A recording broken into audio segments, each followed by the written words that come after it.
Now we move on to the question and answer session. And while the audience is doing that, I'd like to ask Dr. Solís a few questions. First, looking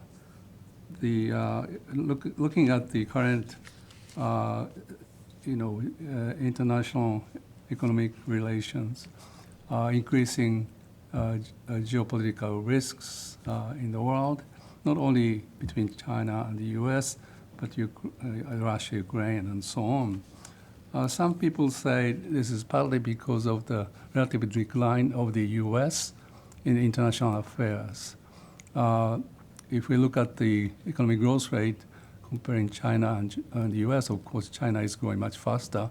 And with this economic growth, they can provide economic assistance to the countries which are not so friendly to the U.S. and U.S. camp.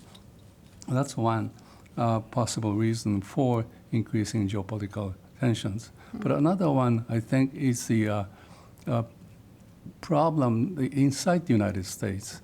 As we all know, the economy and society is now more divided than before in the United States. So U.S. president, political leaders, politicians, they are preoccupied with the internal issues, paying less attention to the world affairs. So this could be the reason for increasing geopolitical risks in the world. This is my kind of interpretation.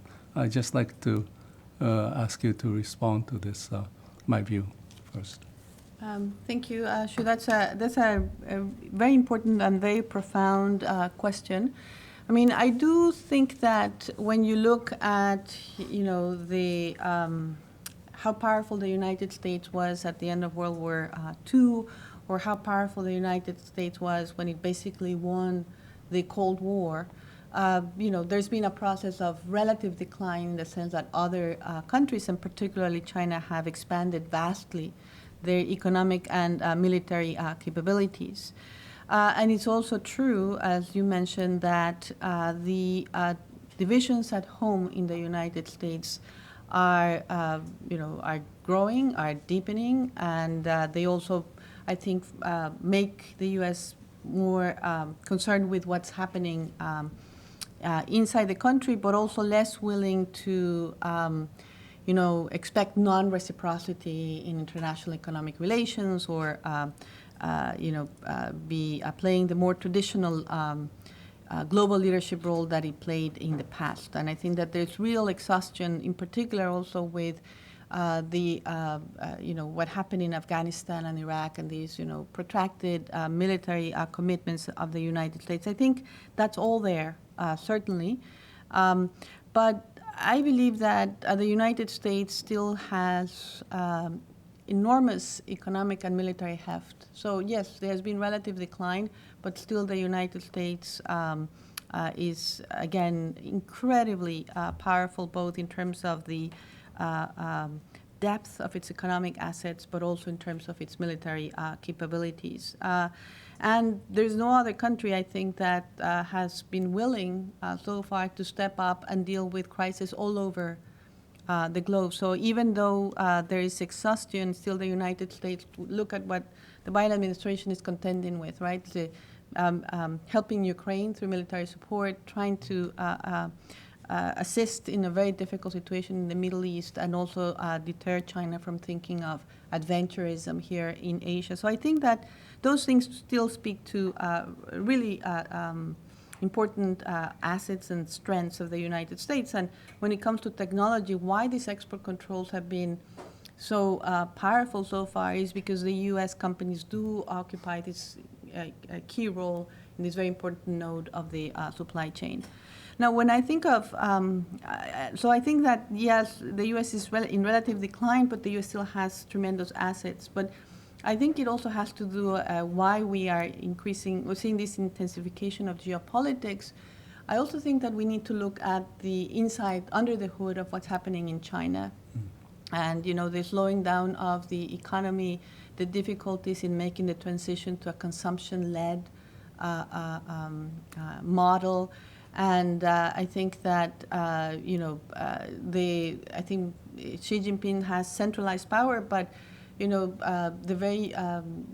that also creates a situation where there can be mistakes made and costly mistakes. The very harsh COVID lockdowns, I think that they were a tremendous blow to the Chinese economy, but also to the Chinese population who had to undergo them.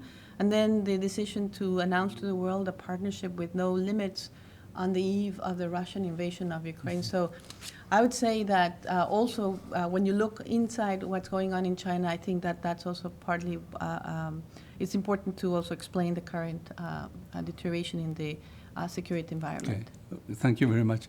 Talking about China, I'd like to ask you the following question. China, particularly Xi Jinping, in my view, is very interested in becoming a world leader in many respects, I guess.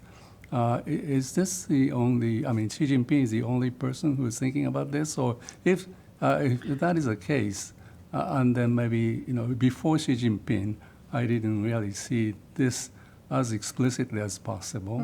But if this is Xi Jinping, who is really ambitious and try to become a world leader, and if he goes away, then we may be able to, in a better situation, more comfortable environment to live with. And I just wonder if this is only Xi Jinping or many political leaders in China are now really interested in becoming a world leader in many areas. Yeah, very good question. A hard one to answer because, again, I think it's become more difficult to understand China because it's harder to have access, and I think that goes with the tremendous centralization of power. My sense is that many, there's a continuation in how much the Chinese leadership has aspired for China to be a global leader for a very long time, and I think that was also about the project to economic reforms were precisely to develop the economy to provide better opportunities for their population, but also to increase China's capabilities. And so in that sense, I think that it's not just Xi Jinping, but the national project of rejuvenation, to borrow a Chinese term, has, I think, been something that many leaders in China have embraced for a long time. But there's certain things that Xi Jinping is doing differently, and I think that in particular his prioritization of politics ahead of everything else, and I think that China is now paying a cost in terms of the slowdown in the economy and the elevation of security at all levels.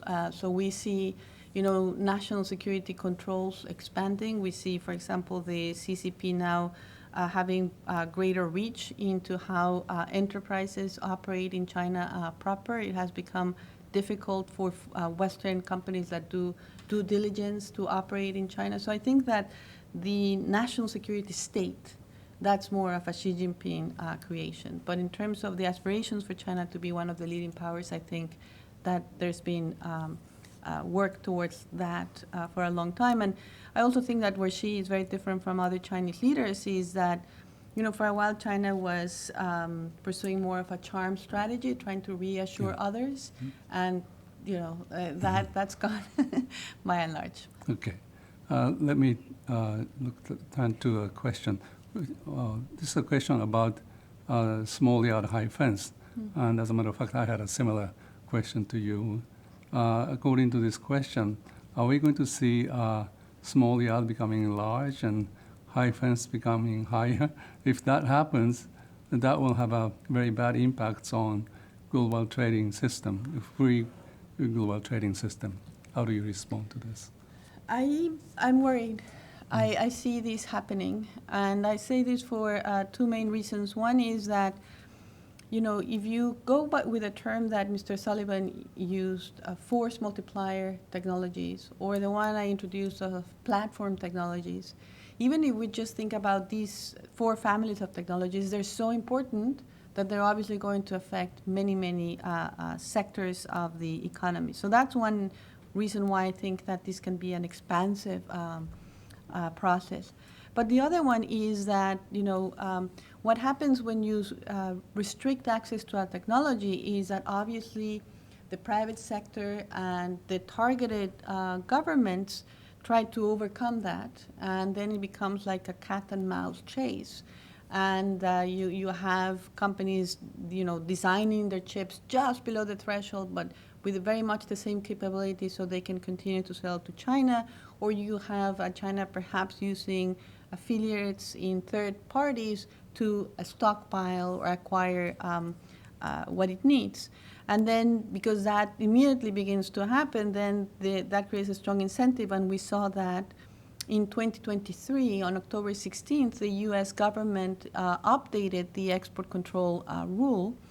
And it did expand the yard, I think, because it went from 2 countries that were subject to these restrictions to 43.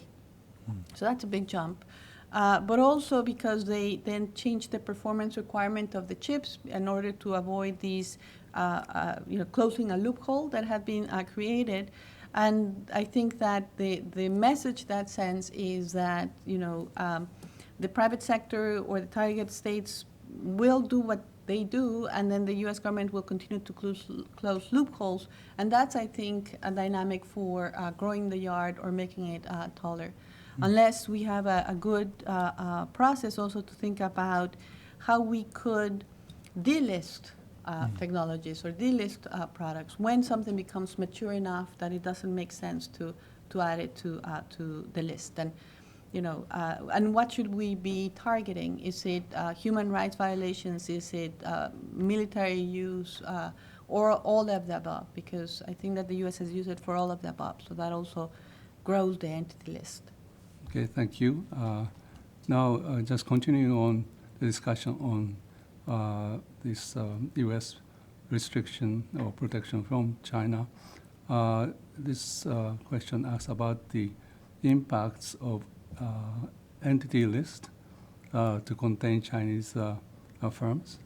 How do you assess the impacts of this entity list on Chinese companies? Or is this successful in suppressing activities of designated Chinese firms? Well, I think that, China does not yet have the most advanced semiconductor technology. They cannot produce the most, microscopic chips yet. So, and I believe that the U.S. rules have slowed down China to some extent because they did make it much harder for China to access the chips and the production equipment. But it's really just a play for time. I mean, because eventually China is going to develop this, and already we saw when Huawei announced this new iPhone that had, I think, a 7 nano chip. They'll be able to find technology workarounds or other types of workarounds, and really it's a question as to whether you're buying this time is enough to try to deter from some military capability that you want to slow down as much as possible. So I think that we have to think of, the measure of success is not going to be that China can never reach that end goal, because China has a lot of resources and eventually will be able to make its way or find a different technology. But how much time you buy and how much you are able to coordinate with your partners and allies so that they remain with you. And I think it's something that I wrote recently about. I have a recent paper on U.S. export control policies, and one of the arguments I made is that it's important to have close coordination and work on dissimilar threat perception. So I think if the argument is that this commercial technology is used for military use, it would be very important to, with very close allies, to have better intelligence coordination so that they also see why the United States is making the case that buying time is important, even if at the end of the day you cannot prevent China from eventually getting there. Okay, thank you. This is a question about your the not most recent, this book that I mentioned, that you mentioned, Japan's Quiet Leadership, right? You mentioned Prime Minister Abe's leadership, as well as quiet leadership. Could you comment on what types of leadership is required in Japan, is desired or required in Japan for politicians, bureaucrats, and business community, academia? Maybe very abstract question, but if you have any comments on this. Sure. No. Well, where to start? Thank you for the question about the book. So first of all, I think that quiet leadership, I'm going to just first talk about why I use this term in the book, and then I can get into how this leadership we should think about it in terms of politicians, bureaucrats, academics, and so forth. But what I wanted to convey in the book is that Japan actually is, far more important in terms of the regional economic architecture, in terms of how it supports the U.S.